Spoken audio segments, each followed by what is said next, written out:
तो फ्रेंड्स, मैं विनय निर्भीक। फ्रेंड्स, आपका एक बार फिर से हमारे चैनल पे स्वागत है।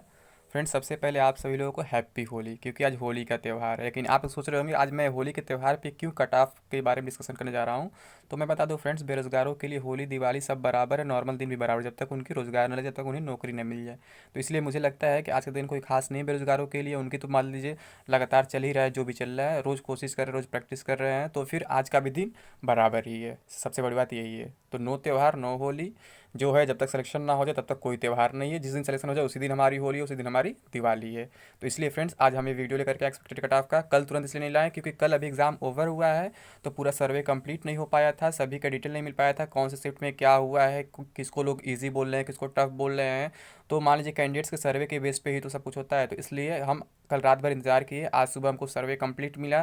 तो उस हिसाब से मैं बता सकता हूँ कि अब कौन सा शिफ्ट ईजी रहा है, कौन सा शिफ्ट टफ रहा है, कौन सा शिफ्ट बेस शिफ्ट बनेगा, और सब क्या होगा, कितनी कट ऑफ जा सकती हैं। ठीक है, सारी बातें करेंगे। तो इसलिए हमारा थंबनेल दिख रहा है क्या, SSC CGL tier 1 expected cut off after normalization, toughest shift, easiest shift, normalization से कितने मार्क्स बढ़ेंगे, answer key and result releasing date, 100% accurate, UR की कट ऑफ कितनी जाएगी, ईडब्ल्यूएस की, ओबीसी की, एससी की और एसटी की। ठीक है, तो ये सारी बातें आज हम करेंगे फ्रेंड्स।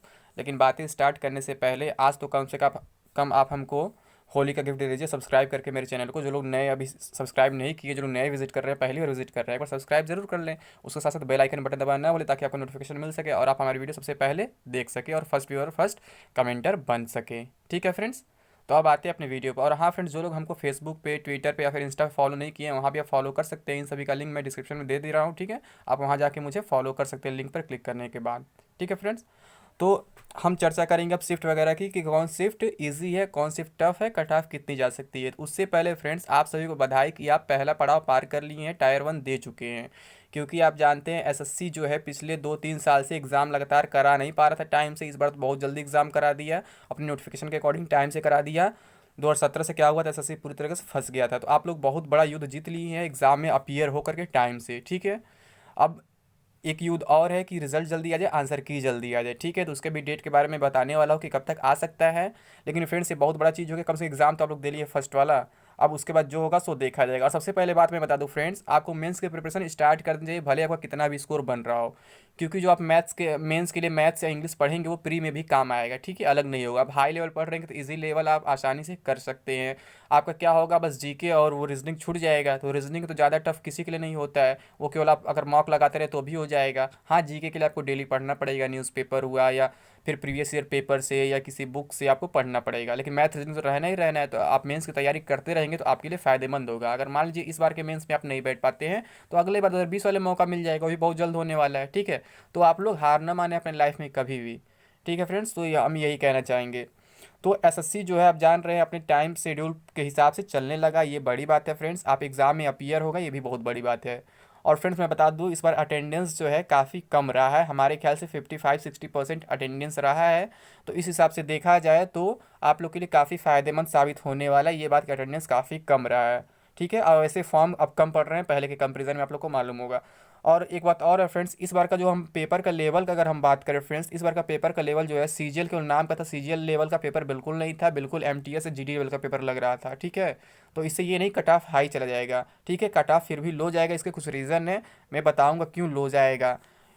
मानता हूँ पेपर कि ये काफ़ी इजी गया है, मतलब हर सीजन के कंपैरिजन में पिछले साल का देखा जाए, इससे पहले का देखा जाए, तो ये सीजन पेपर लग ही नहीं रहा था।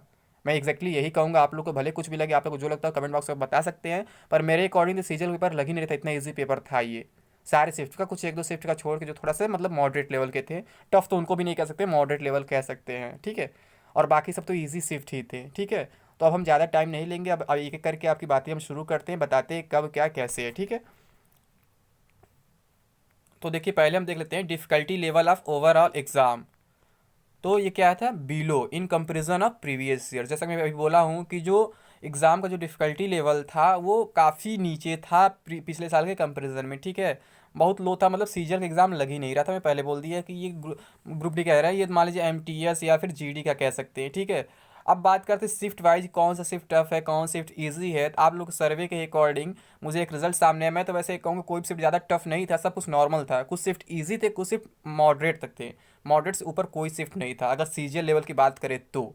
क्योंकि आप पिछले साल का सीजन देख सकते हैं, उससे पहले का सीजन देख सकते हैं, बहुत टफ पेपर होते थे। इस बार तो बहुत लो कर दिया है पेपर का लेवल, एमटीएस और जीडी भी फेल हो गया। ठीक है, तो आप लोग के सर्वे के अकॉर्डिंग टफेस्ट शिफ्ट जो निकल के आया है फ्रेंड्स, 5 मार्च थर्ड शिफ्ट निकल के आया है। ठीक है फ्रेंड्स, 5 मार्च थर्ड शिफ्ट, और इजीएस्ट शिफ्ट जो है 3 मार्च फर्स्ट शिफ्ट निकल के आया है। यानी सबसे इजी शिफ्ट जो है 3 मार्च फर्स्ट शिफ्ट, यानी सबसे अधिक फायदा होने वाला 5 मार्च थर्ड शिफ्ट वालों का, जिनका मार्क्स ज़्यादा इंक्रीज होगा। ठीक है, और इजीएस्ट शिफ्ट वालों को सबसे अधिक नुकसान होने वाला है, जिनका मार्क्स डिक्रीज होगा। जी हाँ फ्रेंड्स, इस बार नॉर्मलाइजेशन में 35, 40, 45 नंबर नहीं मिलने वाले हैं। पिछली बार बहुत अलग तरीके से नॉर्मलाइजेशन किया गया था, इसलिए कट ऑफ इतना हाई गया था, और इसलिए मैं बोल रहा हूँ पेपर इजी होने के बावजूद कट ऑफ हाई नहीं जाएगा, इस बार कट ऑफ लो जाएगा। क्योंकि नॉर्मलाइजेशन में पहले के तरीके के नियम नहीं लगाया जाएगा, इस बार बैंकिंग में रूल लगेंगे। इस बार एक्यूरेसी मैटर करेगा, जिसका एक्यूरेसी जितना अच्छा रहेगा उसका इतना अच्छा स्कोर होगा। एक ही शिफ्ट में एक लोग का 15 नंबर बढ़ सकता है, एक लोग का 5 नंबर बढ़ सकता है। ये मैटर करेगा आपके एक्यूरेसी पे। अगर आपकी एक्यूरेसी अच्छी है तो आपके मार्क्स अच्छे बढ़ेंगे, अगर एक्यूरेसी खराब है तो मार्क्स आपके ज़्यादा नहीं बढ़ेंगे। ठीक है, तो ये मैटर करेगा। इस बार 35-40 नंबर नॉर्मलाइजेशन में नहीं बढ़ने वाले, मैक्सिमम बढ़ सकता है तो 25 नंबर तक बढ़ सकता है, उससे अधिक नहीं बढ़ेगा। इसीलिए इस बार कट ऑफ हाई भी नहीं जाएगा पेपर इजी होने के बावजूद। ठीक है, तो आप लोग के सर्वे के अकॉर्डिंग यहाँ से पता चला फ्रेंड्स, टफेस्ट शिफ्ट जो था 5 मार्च थर्ड शिफ्ट था, इजीएस्ट शिफ्ट जो था 3 मार्च फर्स्ट शिफ्ट था। ठीक है, पिछले बार क्या हुआ था, कोई बेस शिफ्ट नहीं बनाया गया था, सबका नंबर बढ़ा दिया गया था कुछ ना कुछ। लेकिन इस बार क्या होगा फ्रेंड्स, बेस शिफ्ट एक बनेगा, जिसका क्या होगा, कोई मार्क्स में चेंजिंग नहीं होगा। तो बेस शिफ्ट इस बार पता चला है कि 7 मार्च सेकंड शिफ्ट हो सकता है फ्रेंड्स। जी हाँ फ्रेंड्स, 7 मार्च का सेकंड शिफ्ट जो है वो बेस शिफ्ट बन सकता है। अब एबव बेस की बात करें, यानी जिनका कुछ मार्क्स बढ़ सकता है बट हाईएस्ट नहीं बढ़ सकता है, उससे कुछ नीचे ही रहेगा, तो एबव बेस वाले कौन कौन है, तो all remaining shifts of third, fourth, fifth, sixth and 7th मार्च। ठीक है, यानी कि जैसे कि जो 5 मार्च का थर्ड शिफ्ट है उसको किनारे कर देंगे, और 7 मार्च का सेकंड शिफ्ट है उसको किनारे कर देंगे, 3 मार्च का फर्स्ट शिफ्ट है उसको किनारे कर देंगे, क्योंकि सब कौन कौन है, टफेस्ट शिफ्ट है, बेस शिफ्ट और इजीएस्ट शिफ्ट है। ठीक है, तो इनको निकालने में जो शिफ्ट बच जाते हैं 3-7 तारीख वाले, वो एबव बेस आएंगे, यानी इनके भी मार्क्स कुछ ना कुछ बढ़ेंगे। ठीक है, अब बिलो बेस की बात करें तो 9 मार्च से सभी शिफ्ट जो है बेस से बिलो थे, यानी 7 मार्च सेकंड शिफ्ट से लो थे। ठीक है, अब तक के सर्वे के अकॉर्डिंग ये पता चला है, यानी इनके भी मार्क्स कुछ ना कुछ घटेंगे, ज़्यादा तो नहीं घटेंगे, सबसे अधिक तो घटेंगे 3 मार्च फर्स्ट शिफ्ट वाले के, क्योंकि इनके जो मान लीजिए ये जो ईजीएस्ट शिफ्ट में आ रहा है, ठीक है, आप ही लोग के बताने के अनुसार, और ये जो 9 मार्च ऑल शिफ्ट जो हुआ अभी कल एग्जाम हुआ है, ये बिलो बेस था, यानी 7 मार्च सेकंड शिफ्ट से नीचे था, बट ईजीएस्ट शिफ्ट नहीं था, 3 मार्च फर्स्ट शिफ्ट से थोड़ा ऊपर था, थोड़ा अच्छा था। ठीक है, वैसे तो ओवरऑल पेपर में बता चुका हूँ बहुत ईजी था, पेपर में कोई दम नहीं था इस बार, तो कट ऑफ हाई जाना चाहिए बट नहीं जाएगा, क्योंकि नॉर्मलाइजेशन का रूल चेंज हो गया। पिछले बार नॉर्मलाइजेशन बहुत अजीब तरीके से दिया गया था, 40-45 नंबर बढ़ा दिए गए थे, इस बार ऐसा नहीं होने वाला है। ठीक है फ्रेंड्स, इस बार कम मार्क्स बढ़ेंगे, ज़्यादा नहीं बढ़ेंगे। तो अब देख लेते हैं अब इसके आगे क्या क्या बातें हैं हमारी। ठीक है, अब देख लेते हैं इफेक्ट ऑफ नॉर्मलाइजेशन, इन किस शिफ्ट को कितने मार्क्स बढ़ सकते हैं किस शिफ्ट में। तो टफेस्ट शिफ्ट को फ्रेंड्स 18 से 22 मार्क्स बढ़ सकते हैं, मैक्सिमम जाएगा 25 तक जा सकता है, जैसा कि मैं बताया हूँ। ठीक है, इससे अधिक नहीं बढ़ने वाला है, जो 40-45 बढ़ गया था इस बार ऐसा नहीं होने वाला है। और ईजीएस्ट शिफ्ट की बात करें फ्रेंड्स, तो 4 से 5 मार्क्स घट सकते हैं। जी हाँ फ्रेंड्स, माइनस हो सकते हैं। आप लोग लगता होगा नॉर्मलाइजेशन के लिए बढ़ता, तो ऐसा नहीं फ्रेंड्स, नॉर्मलाइजेशन में घटता भी है। आप अभी सीपीयू का रिजल्ट देख सकते हैं, रेलवे के जो रिजल्ट अभी ग्रुप डी वगैरह आए थे वहाँ भी मार्क्स घटे थे, एएलपी के जो आए थे वहाँ मार्क्स घटे थे, तो मार्क्स घटते भी हैं नॉर्मलाइजेशन में, अगर आपका ईजीएस्ट शिफ्ट हो जाता है, यानी बेस शिफ्ट से बिलो हो जाता है, डाउन हो जाता है तो। ठीक है, तो ईजीएस्ट शिफ्ट में 4 से 5 मार्क्स घट सकते हैं। और बेस शिफ्ट की बात करें तो फ्रेंड्स, बेस शिफ्ट में कोई चेंजिंग नहीं होगा मार्क्स में, बेस शिफ्ट में बता चुका 7 मार्च सेकंड शिफ्ट को बेस शिफ्ट बनाया जा सकता है। ठीक है, अब एबव बेस शिफ्ट में जो भी शिफ्ट्स हैं, जैसे कि 3 तारीख वाली रिमेनिंग शिफ्ट है, 4 तारीख रिमेनिंग शिफ्ट है, 5 तारीख रिमेनिंग शिफ्ट है और 6 तारीख रिमेनिंग शिफ्ट है, इनके मार्क्स जो है 1 से 18 तक बढ़ सकते हैं, यानी 120 मार्क्स बढ़ सकते हैं। 8 मार्क्स को कोई एग्जाम नहीं हुआ था, आप लोग जानते हैं। ठीक है, तो अब यहाँ से आप लोग खुद सोच सकते हैं कि किसके कितने मार्क्स बढ़ सकते हैं और कितने घट सकते हैं। और जो बिलो बेस की बात है, यानी 9 मार्च ऑल शिफ्ट ये बिलो बेस थे, 7 मार्च से डाउन थे। ठीक है, 7 मार्च सेकंड शिफ्ट से डाउन थे, बट 3 मार्च फर्स्ट शिफ्ट से एवब थे, तो इनका ही मार्क्स कुछ ना कुछ घट सकता है, यानी कि लगभग 1 से 3 मार्क्स घट सकता है।